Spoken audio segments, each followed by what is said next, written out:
Welcome to another Steph J Millz video, bringing you a Season 13 Guide to Kamille full commentary to his brand new Guide to Kamille known as The Way of Kamille.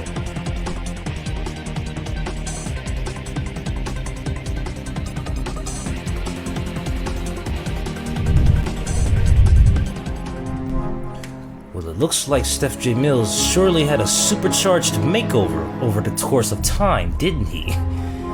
Well, as you guys know, I have generated an official profile for myself since I have quite a known presence on the internet throughout my Twitch streaming and YouTubing career. So as you guys will know, I have pretty much changed throughout my time on the internet, and being a League of Legends player and a Kamille One Trick, I have made some noteworthy accomplishments that people have seen me achieve throughout the years that they've been watching me. So I'm pointing out now that as Steph J Millz, when you watch this name or when you watch me, and when you actually become a supporter or a fan to me, you are supporting a Season 9 Grandmaster 245 LP peaked player.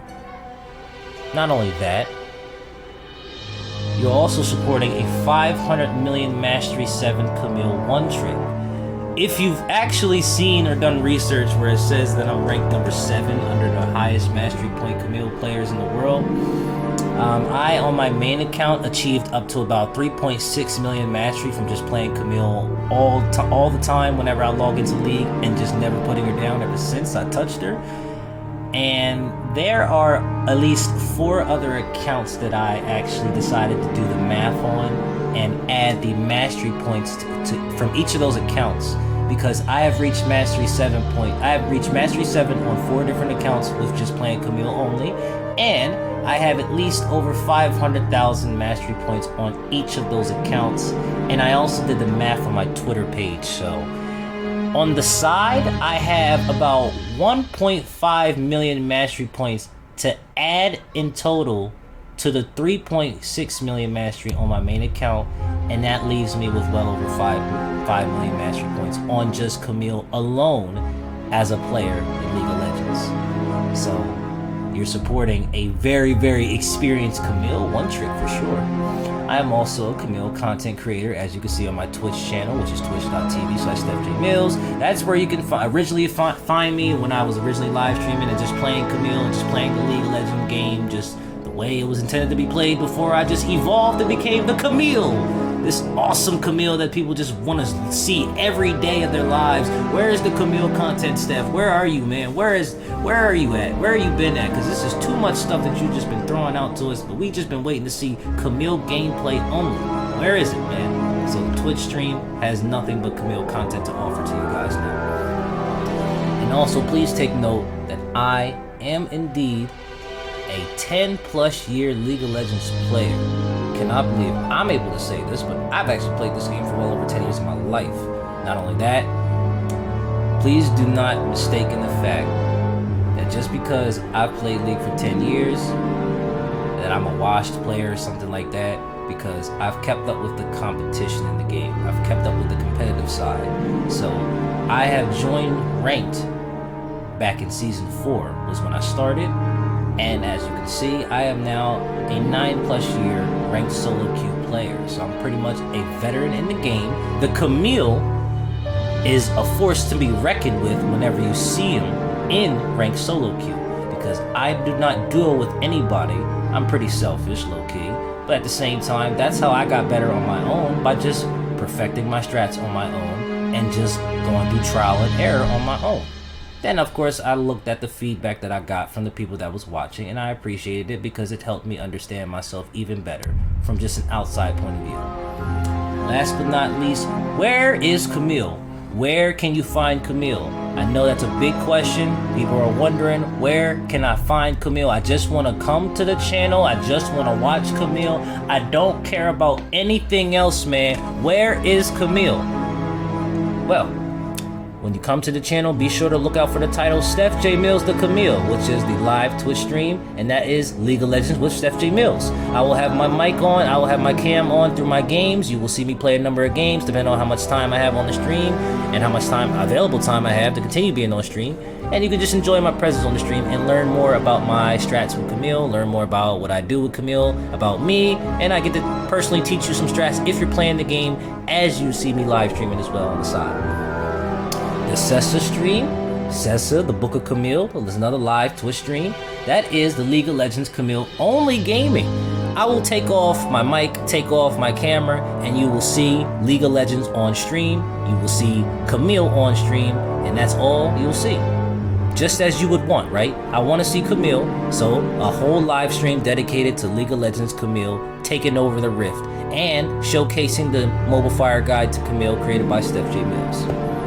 Now, if you missed the live streams, don't worry. There's a YouTube series. Look on the YouTube channel. You can now see the Kamille, which is the Kamille Gaming compilation by Steph J Millz. Steph J Millz plays off stream, constructs videos, and puts them out there for the world to see. All of his Kamille outplays and crazy performance. Like, his performance with Kamille is so godlike that people scream at him so much, like they just want to see more. So you can now see a full compilation series of just Kamille crazy plays performed by Steph J Millz. Looking on the channel, there's at least about 10 different videos that I have made just for you guys to watch at your disposal. So be sure to check the YouTube channel out and subscribe to the YouTube channel to keep up with more YouTube uploads, because I will definitely be uploading more to that series. And last but not least, The Way of Kamille, Mobile Fire Guide to Kamille, the brand new Season 13 updated Guide to Kamille by Steph J Millz. Yes, the Kamille with a K. That is what I made clear, that I have separated myself from the average Kamille player. I decided to branch myself out, and as you can see, I've been making some interesting progress as I've done that. Staying as the Kamille and staying true to myself and staying true to my gameplay, because I remember the origin story of what started the Kamille in the first place. Steph J Millz grabbed hold of Halo Blade's Kamille, and the world said, heresy. What in the heresy? What is this heretic doing? Ruining this champion, butchering this champion. And then they still said, can you please teach us your ways? And then I said, I will put it on Mobile Fire Guide, and I will continue to teach you guys. So the Mobile Fire Guide to Kamille is out there for all you guys to look at.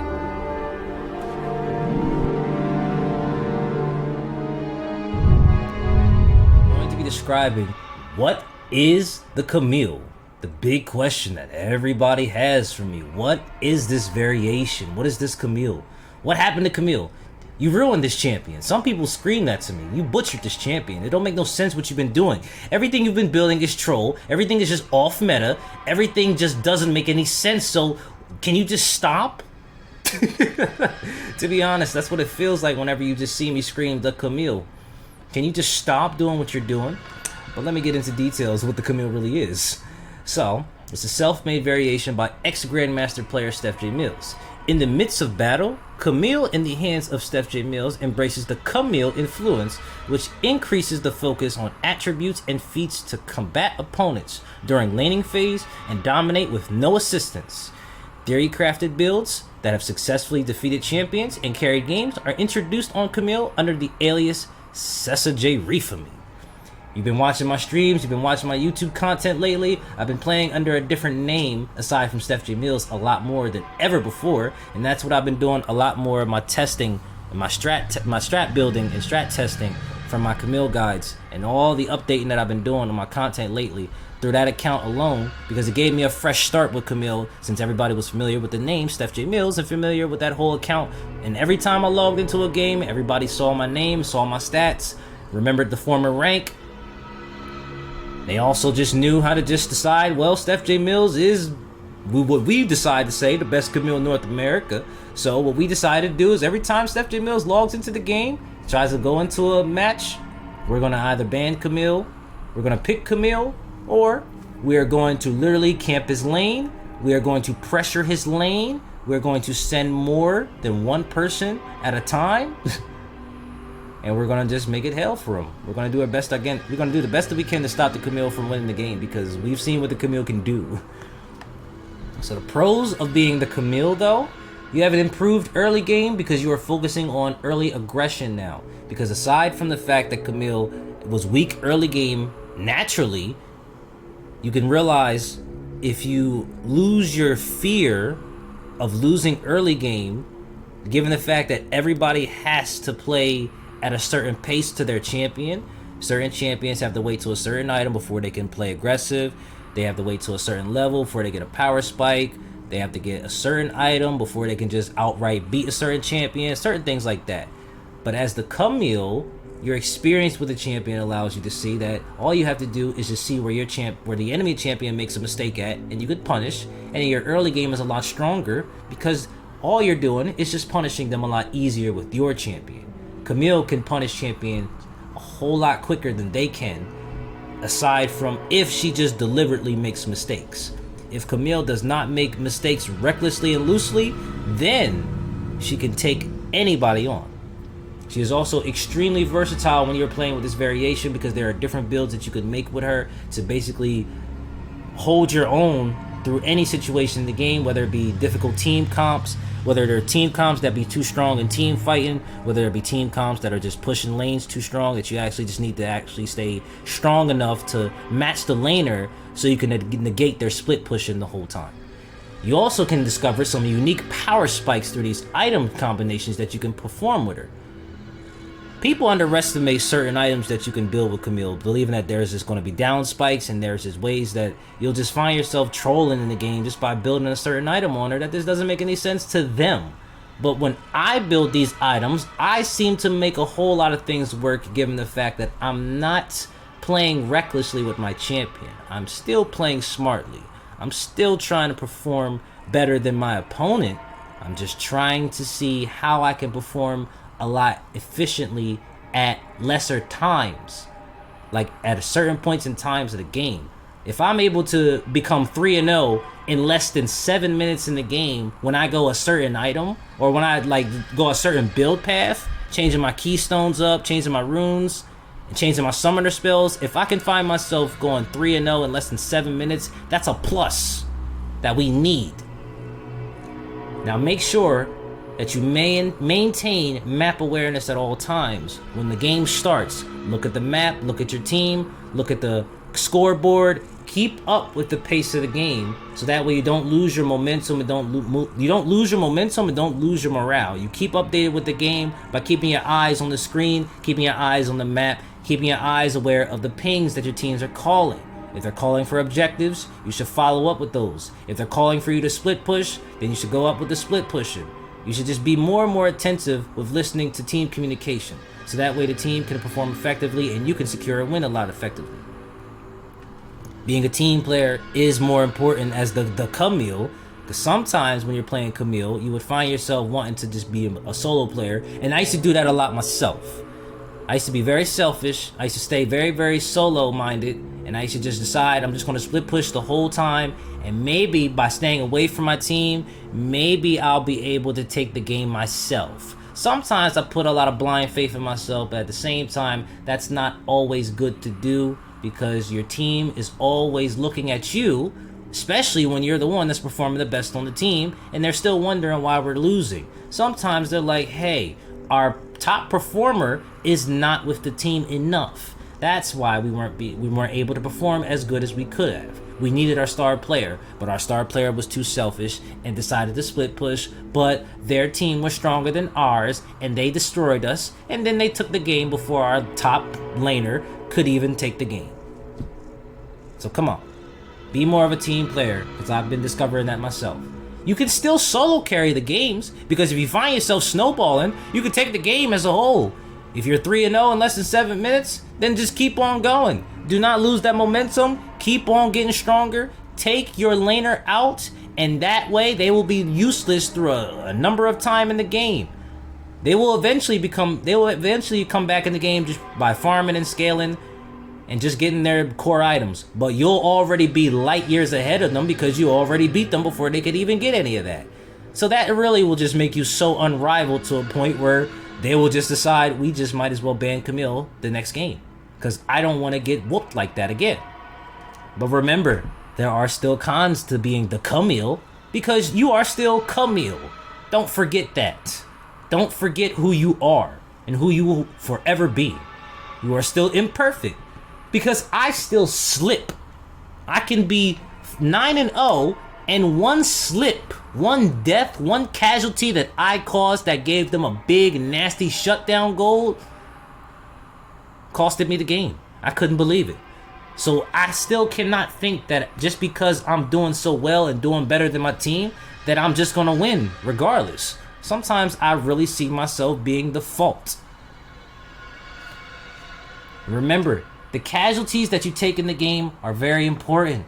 If your team is dying too many times, if your team is literally not getting enough objectives, then that means you will not be able to match the enemy opponents. They will actually have a significant lead just through objectives and just by playing safe and just by farming to keep their strength up.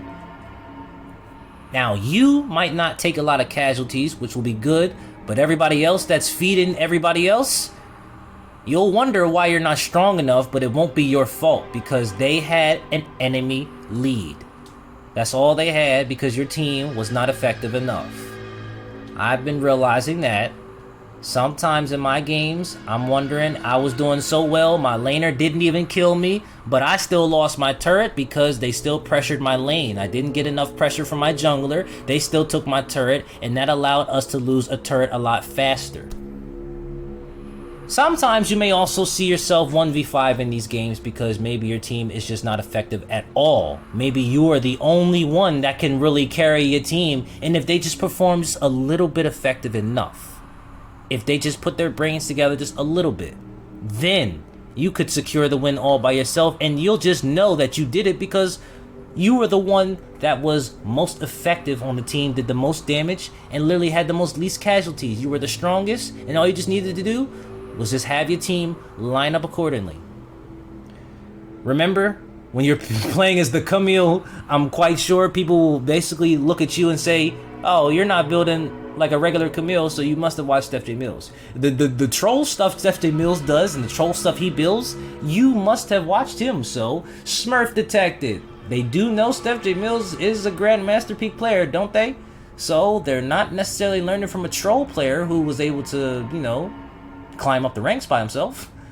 So if they see you as a Smurf, then they might play a little bit more aggressive on you because they don't like Smurfs. Remember, they don't respect Smurfs, and they're not going to let Smurfs win. They're not going to let Smurfs ruin their experience and ruin their climbing in the game. And last but not least, the Camille is insanely infamous because if you pay attention to the names when I played Camille now, Steph J Millz and Cessa J Refamy, I'm sure it's going to be well known throughout time that, oh, he was under these two names doing all those builds, all those strats, and he was actually really doing some crazy stuff. Now, sometimes when I lose, people have the right to call out my builds, because sometimes my builds could be the reason. But other times I start to see that no, because I find those builds that I actually make, they still allow me to win my lanes and perform quite effectively in the game still, regardless of what I was even going to build. But I noticed that many people like to just spam ping the infamous non-meta builder. As soon as they see a different build come up in the game, they spam ping, and then their minds and their mentals are tilted beyond belief because they're questioning me. Why aren't you building Trinity Force? Why don't you have Trinity Force? Why don't you have Divine Sunder?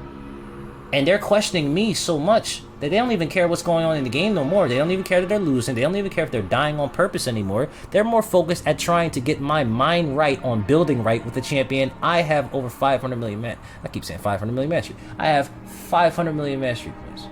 I keep saying 500 million mastery. Again, over 5 million mastery points with this champion. And they want to question me like I lost my mind and I don't know what I'm doing anymore. That's where I get bothered at. But that's the cons whenever you're trying to go different with a champion that you feel that you have a lot of experience with. You have a lot of experience with that you can make a difference with. But this is just what I have introduced to my brand new Season 13 guide to Camille. A brand new way to understand the champion at a more hardcore level. So that way you won't have to worry about your impediments actually keeping you from winning your games. You can win through those impediments, and you can just win without even any assistance, without your jungler, without your mid lane roaming, without anybody coming to your lane. You can say you did it by yourself, and you can be proud of it, and your team can actually recognize you, and you can also get to an Honor 5 level just like Steph J Millz has. You are meek.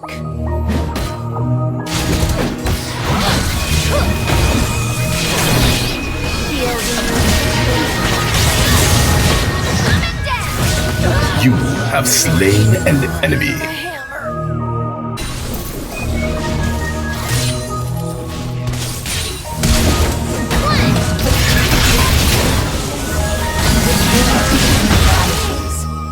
You have slain an enemy.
Alright, now we have the Way of Kamille, the runes, items, skills, and summoner spells guide.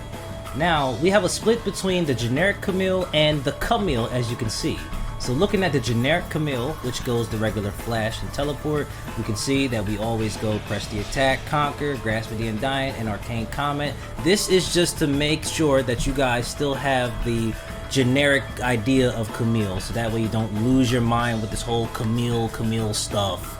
So the generic idea with Kamille is still a part of this guide, so beginners with Kamille can still have that generic understanding of her. Remember, with the skills, whenever you're leveling your skills up, you start leveling with your W, then you level up your E, and then lastly your Q. Preferably you max your Q, but I can recommend that you can also max your W, and you can still max your E, which is what the generic Kamille players always done. But I, as Steph J Millz, personally found enjoyment and found a lot better performance with playing Kamille by maxing Q. But it also depends on the matchup as well. Now, looking at what boots to go, you can also go based off the matchup that you're facing, whether it be an AP or an AD laner. And you can also see that when you're going the Kamille strat, you can see the different keystones and the different strategies that we can also decide to go, because we're venturing into new ideas and theory crafting with Kamille when we're trying to explore into the Kamille variation. So, leaving the generic idea of Kamille and going over to the Kamille variation, we have a focus of, we use Grasp the Undying a lot. We can also see that we use Fleet of Footwork and Lethal Tempo. We can see that we use Phase Rush and Summon Airy. And then last but not least, the infamous but world famous declare best keystone on Kamille by Steph J Millz, Hail of Blades, alongside with Electrocute and Dark Harvest. Really? So, with the Kamille, you can see that he goes Ionian and he goes mobility boots. He's going to explain that a little bit later soon. So looking at the pre-game pathing strategy, what is that all about? So now when we look at pre-game pathing, we're thinking as soon as we pick Kamille in the pre-game lobby, what opponents are we going to be facing? So they're picking this person against you for top lane, or they're picking this jungler specifically against you to gank you or make effective ganks. Sometimes you can see how players counterpick you in the lobby, right? So now this is how you can make yourself more unpredictable, given the fact that you have a variety of strategies going the Kamille variation.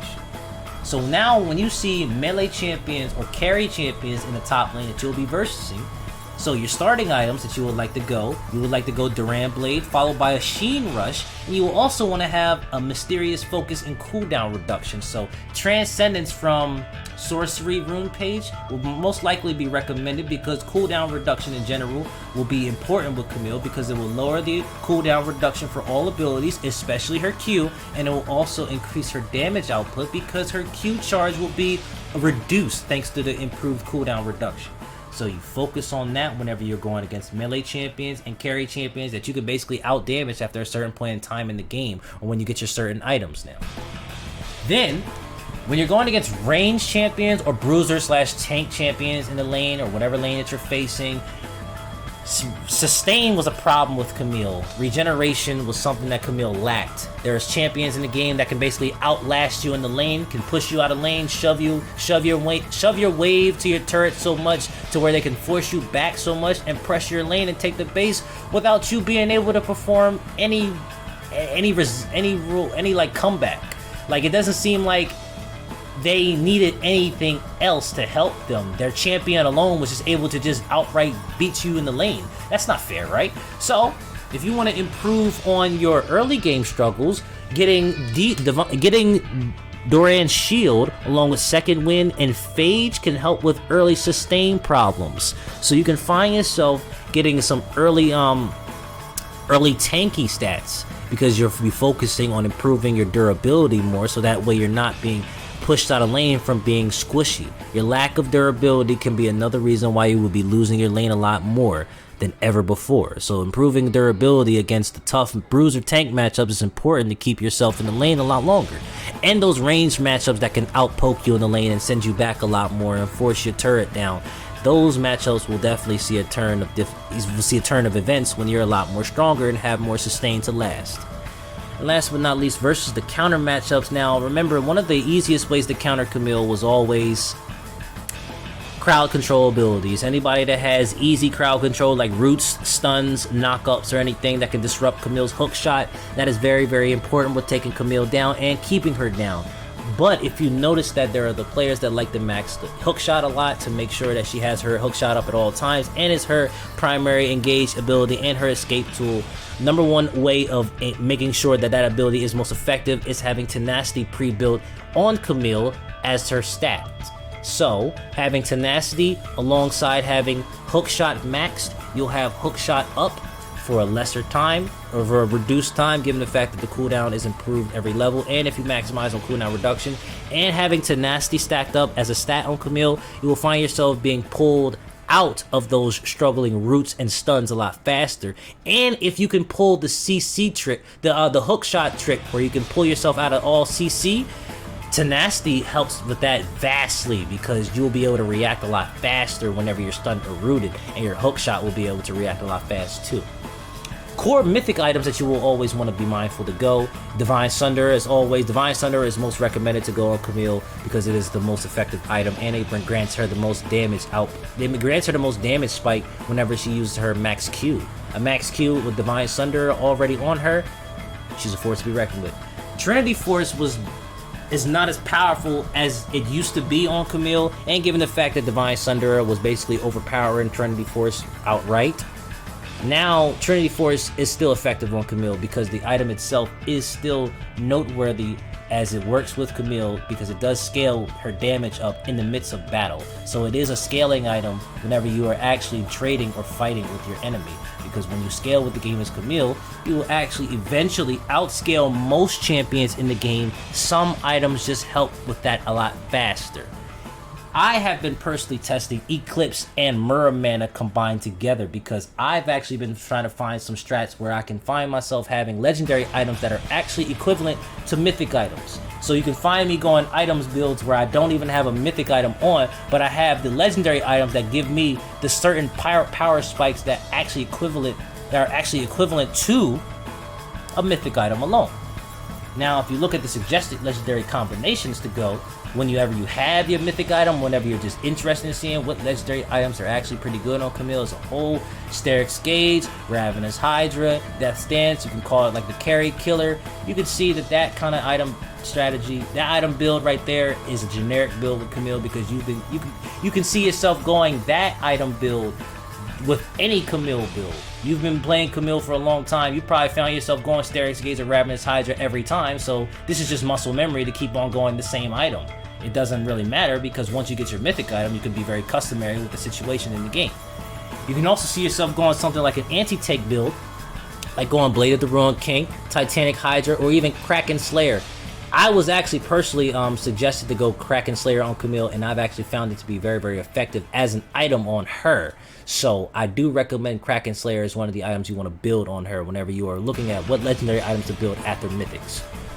And Unyielding Empress I have down there, that's for the if you are like looking to see how you can be very, very different with Kamille, where I told you if you are aware of the CC buffer that she does with her hook shot, you can find yourself having certain item builds that can just outright negate crowd control as a whole. So you can be able to slip right into the enemy right away. You can slip through those roots, slip through those stuns. It won't even affect you because you'll be able to use Quicksilver Sash, because I used to build that a lot, and I still do whenever there's a team full of crowd control champions that I'm going against that are going to make my gameplay very, very difficult.